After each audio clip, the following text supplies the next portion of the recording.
Hi guys, I'm going to show you a quick video on how to disassemble and clean a Mossberg 9200. Obviously this is my own gun, it's been checked and it is empty. Yeah, box standard 9200. They normally have a 4+1, this is a 2+1, but they're all the same layout. Mine is a little bit awkward because I've got a weaver rail there, but normally you want to take your end cap off. They're pretty much standard tape down and cleaning, but I've seen a lot of people online asking for a guide on how to clean them. But there you go. You want to close that, pull your cocking handle out. Put that there. Now mine's a little bit different because normally you just take that off, but my weaver rail is right in the point where the fore end just doesn't want to come off. That's not a problem because I can just take it all off in one. Now normally when you pull that off, that'd still be on there like that. You've got this collar, that goes on there, and then that would slide onto it. So you'd be taking that off first, so that goes there. You'd then pull the barrel off, pretty standard really, just pull it off. You've then got your sealing washer, take it off. You've then got this little sealing collar. One side has got a bevel on it, and you want to pay attention to that because if you put it the wrong way around, the gun will not work. I'll talk about that in a minute. Once you've got that off, you can then pull this whole assembly off, and that comes off with it.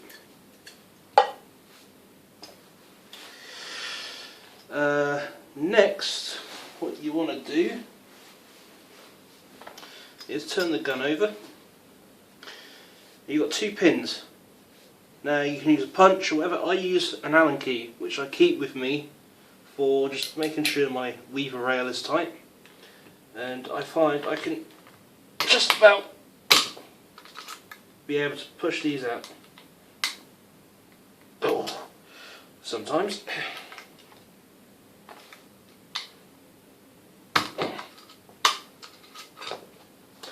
And you'll notice one side of these pins has got two notches. You want to pay attention to which way these come out. I'll show you when I put it back together. And there's your trigger assembly. And that really is as far as you need to go. I mean, you don't all... Normally, if it's just a cleaning after you've put a couple of hundred shells through it, you wouldn't need to take that out. But we're just being thorough. Now, these guns, and a lot of semi-autos really, they don't like to be greased up heavily or oiled heavily. And this especially is very, very, very temperamental. So what I do, I don't have any with me at the moment, because I've used them all up. I use cotton earbuds, what you use for cleaning your ears out. And I will go in there, I'll put a little light oil on it, and I'll swab all the inside and I'll get it nice and clean. And then I'll go in there with a rag and I'll just clean it all off, get all the surfaces nice and clean. And it doesn't need to be immaculate, although, you know, it does help. And in here you've got the two little rails or runners, which this runs back and forth on. I'll get my little cotton earbuds and I'll swab those out, get them nice and clean. And I'll get a clean one and I'll douse it with some light gun oil and I will just run it in those grooves. Oil them up nicely. And I'll just, any part that moves or is in contact with another part, I'll just give it a very light oil. I mean, in the manual it says to keep it almost dry, but I just like to give it a little bit of lubrication because it's just going to make things last a little bit longer, and if you just give it a light oil, it's not going to pick up too much shit. And yeah, it's like this. Inside here, I give that a little swab, put a little bit of oil on that, and I'll just clean it all out, clean all in there, and I'll just put a little bit of oil in there just to keep it free of corrosion and rust. And just same with these little rails as well. I don't know what you call them, but anyway, yeah, just give it a nice light oil. Don't be spraying shitloads of oil in there. It's not good for the gun. As said, I took this in to have a service and a bit of a look at, because the stock had a stock repair. It cracked down here, and the guy had absolutely he'd gone mental. He put grease all over here. Also, you want to be careful. You don't want to pull the trigger on this when it's out, because you might break this.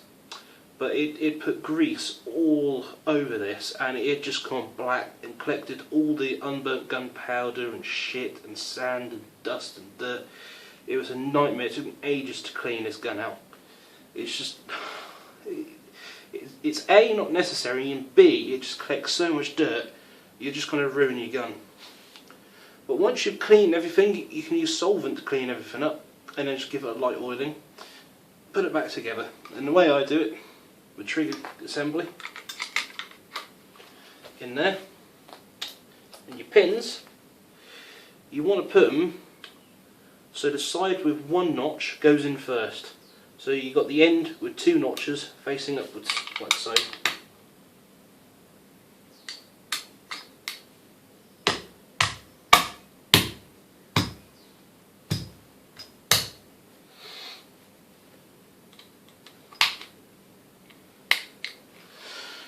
So the trigger assembly's in. Next,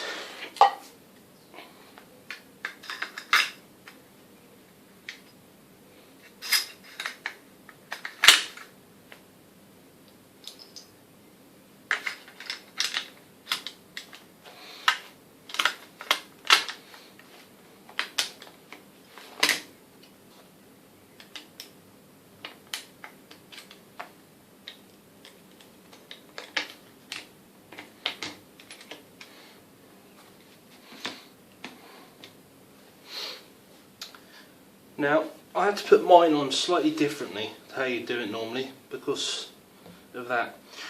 But this sealing ring, you want to make sure this is the right way around. You want it so the bevel side goes on first. Once I accidentally got this the wrong way around, and I was having hell with this gun. Every 1 in 2 or 3 shots I was shooting was just jamming up. It had just enough grunt to force the action back, but when it came back, it hadn't ejected the spent shell, so it was just jamming up constantly, and I almost missed it. You got that bevel, and that wants to be on first, so that goes on there. Then you got your seal. Make sure this little O-ring is in good condition. Might as well just buy yourself a pack of these. Just replace that every so often just to make sure. You can pick them up pretty cheap. I don't think that's in there properly, is it?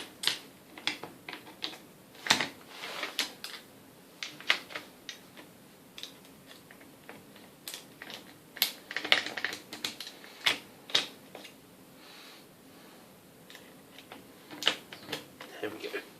It's in there properly now. Now what I have to do, normally you put your barrel on, and you put that on there, and then you just slide this on and put your end cap on. But what I have to do, I have to put that on there first.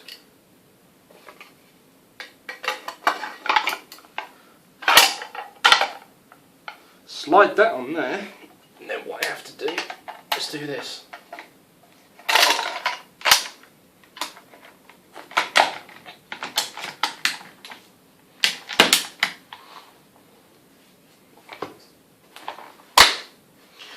When you push that in, it will go in only so far. Don't try forcing it. What you have to do is you have to then pull that back all the way and slide it in. and then you'll be able to get your end cap. Don't get it cross-threaded.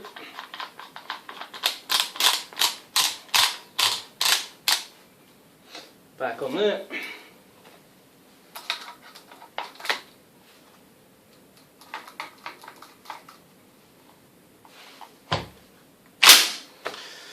And there you have it. That's how you take down, put back a Mossberg 9200.